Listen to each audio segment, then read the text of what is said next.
कहानी चोरी की सज़ा। एक गांव में एक बूढ़ा किसान अपनी पत्नी के साथ रहता था। उसका एक छोटा सा खेत था। उस खेत में ही कुछ सब्जियां बोकर और उन्हें बेचकर किसान अपना व अपनी पत्नी का गुजारा करता था।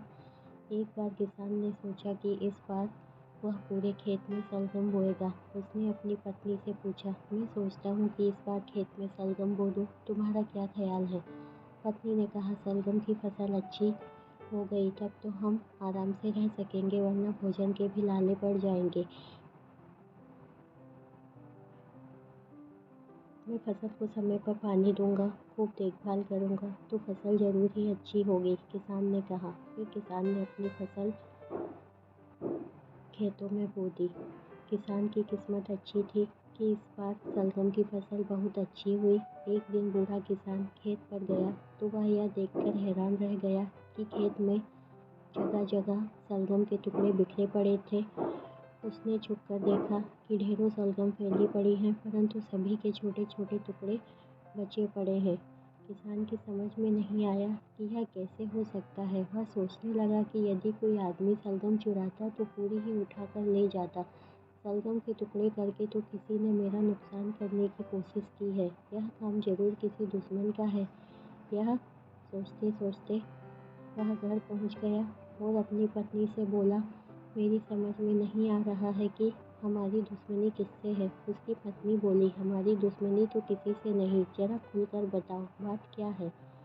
किसान बोला, किसी ने हमारा नुकसान करने की कोशिश की है। अपने खेत में ढेरों शलगम के टुकड़े पड़े हैं। अगर कोई चुराता तो शलगम ही निकाल कर ले जाता। या तो किसी दुश्मन की चाल लगती है जो उसने शलगम के टुकड़े कर डाले। भला हमारा दुश्मन कौन हो सकता है? उसकी पत्नी बोली, लगता है तुम्हारा दिमाग बूढ़ा हो गया है, तभी दुश्मन की बात सोच रहे हो। भला हमारा दुश्मन कौन हो सकता है? जरूर कोई जानवर हमारी फसल खा रहा होगा। बूढ़े किसान को बुढ़िया की बात जच गई और वह रात को पहरा देने खेत पर चला गया। वह हाथ में कुल्हाड़ी लिए खेत के किनारे घास में छिपकर बैठ गया।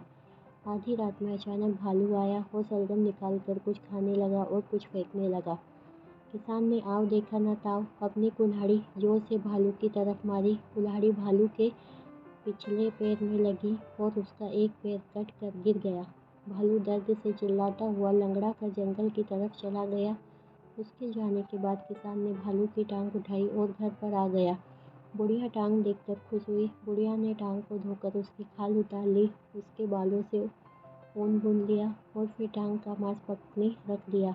किसान और पत्नी ने जमकर मांस का आनंद लिया। उधर टांग कटने से परेशान भालू किसान से बदला लेने की सोचने लगा। वह जंगल में गया और एक पेड़ से लकड़ी तोड़कर इसकी चौथी टांग बना ली और ठक ठक की आवाज़ के साथ चलने लगा। फिर एक दिन मौका देखकर वह सुबह को किसान के घर पहुंच गया। वह बाहर से गीत गुनगुनाने लगा, मेरी टूटी टांग मुझे तू पहचान, तूने अपाहिज मुझे बनाया, आजा आजा बाहर आजा, मुश्किल में है तेरी जान।